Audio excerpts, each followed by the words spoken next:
Welcome back, deep divers. We're diving headfirst into some seriously thought-provoking stuff today. You ever hear of Tao?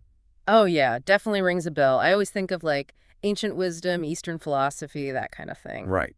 And the sources we're exploring for this deep dive, well, they frame it in a pretty unique way. Like, imagine trying to name the unnameable, Okay, I'm intrigued already. Unnameable, like what? like truth with a capital T, or that fundamental mystery some folks call God. But here's the catch. Tao is presented as this name that's powerful precisely because it's completely meaningless. Wait, meaningless. How can a name be meaningless and powerful at the same time? Yeah, it sounds kind of paradoxical, right? But that's the brilliance of it, according to our sources. Like, think about it. When you say God, what pops into your head? I guess it depends on who you ask, right?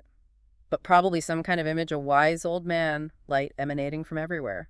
Exactly. Even if you're picturing something abstract, there's still an image there. And our sources point out that this very act of creating an image, any image, limits our understanding. It boxes this ultimate mystery into a concept our minds can grasp, which kind of misses the point entirely, right? Yeah, it's like trying to fit the ocean into a teacup. You're going to lose a lot in the process. And that's where Tao comes in. Mm. It sidesteps this whole image problem by refusing to be defined. The source even uses the phrase, Tao is one of the most beautiful names given to the unknown because it is utterly meaningless.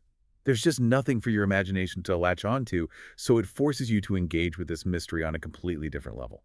Okay, so no fancy images, no specific definition. What are we actually left with then? Well, in the simplest terms, the source says Tao just means the way.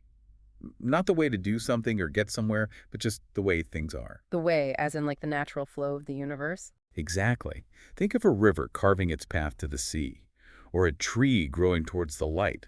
That's Tao in action. It's all about the inherent order of things, unfolding effortlessly, without any need for us to impose our ideas onto it. So instead of trying to control or fix things, it's more about understanding and aligning ourselves with this natural flow. Right. It's not about how things should be, according to like some cosmic rule book. It just is. The sun rises, the rain falls, you stub your toe. It's all part of this grand dance, and there's no judgment attached to any of it. No judgment. That's a refreshing thought, especially in a world that seems obsessed with shoulds and oughts. And that brings us to another really fascinating point our sources make. They suggest that these very shoulds, the ones we impose on ourselves and the world around us, are actually a huge source of suffering. Whoa, how so? Well, think about it. When we get fixated on how things should be, we're essentially arguing with reality. We're saying, nope, this isn't good enough. It needs to be different.